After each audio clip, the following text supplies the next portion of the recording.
Hey guys, আসসালামু আলাইকুম। সবাই কেমন আছেন? আশা করি সবাই ভালো আছেন। আমিও ভালো আছি।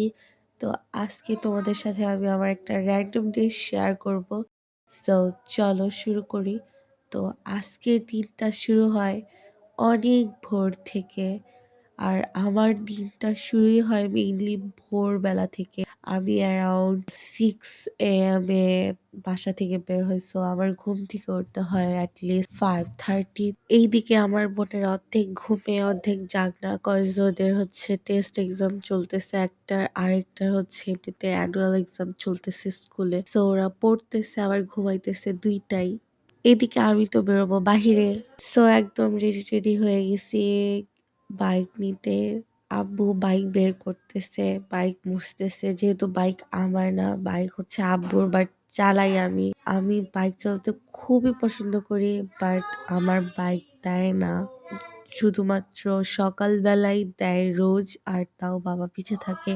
বাইক চালায় আইসা একটু হালকা পাতলা নাস্তা করলাম, চার এইটা খেলাম। আর হচ্ছে আম্মু সেমাই বানিয়েছিল। আমার আম্মু প্রায় সেমাই বানায়। আম্মু বিভিন্ন টাইপস এর সেমাই বানায়, আর আম্মু সেমাই বানাইতে নাকি ভাল লাগে, সো বানায়। আর তারপর আমি একটুখানি কেক বানাইছি নিজের হাতে, লাইফের ফার্স্ট কেক। এন্ড ফার্স্ট কেকটা এত পারফেক্ট হয়েছিল, মানে আমি নিজে পুরোই অবাক। আচ্ছা গাইস, তোমরা যারা বাইক চালাও তারা খুবই লাকি, কজ তোমরা অনেক ট্যালেন্টেড। আর তোমাদের বাপ মা তোমাদেরকে রাস্তায় গাড়ি চালাইতে দেয়, মানে বাইক চালাইতে দেয়। বাট আমার বাবা মা আমাকে একা রাস্তায় ছাড়ে না, কজ তোমরা সকলেই জানো আমাদের এলাকার অবস্থা, লাইক এত রিক্সা, এত ক্রাউড। সো আমার ওই বাইক চালানোটা হয় শুধুমাত্র সকালেই।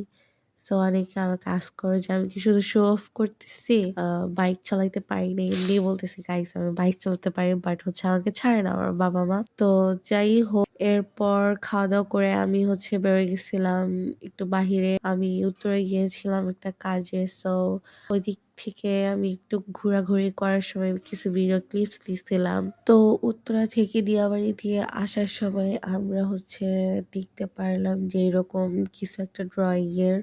তো হচ্ছে আমার এমনি তো রং বা ড্রয়িং এগুলা সেগুলা দেখলে এত বেশি ইন্টারেস্ট লাগে আর এত বেশি কিউরিসিটি জাগে। সো যাই হোক, আমি আমার ফ্রেন্ডকে বললাম যে ওইখানে কি আমরা আর্ট করতে পারবো কিনা। তারপর এখানে কথা বললাম, সো তারাও আমাদেরকে বললো যে হ্যাঁ এখানে আর্ট করতে পারবো, অ্যান্ড ফ্রি আর্ট করতে পারবো। যাই হোক, তো হচ্ছে আমরা পরে হচ্ছে আর্ট করলাম এখানে। প্রায় অনেক সময় কাটাইছি এখানে, প্রায় আমার আর্ট করতে করতে মেবি 1.5 ঘন্টা 1 ঘন্টা প্লাস হয়ে গেছিল।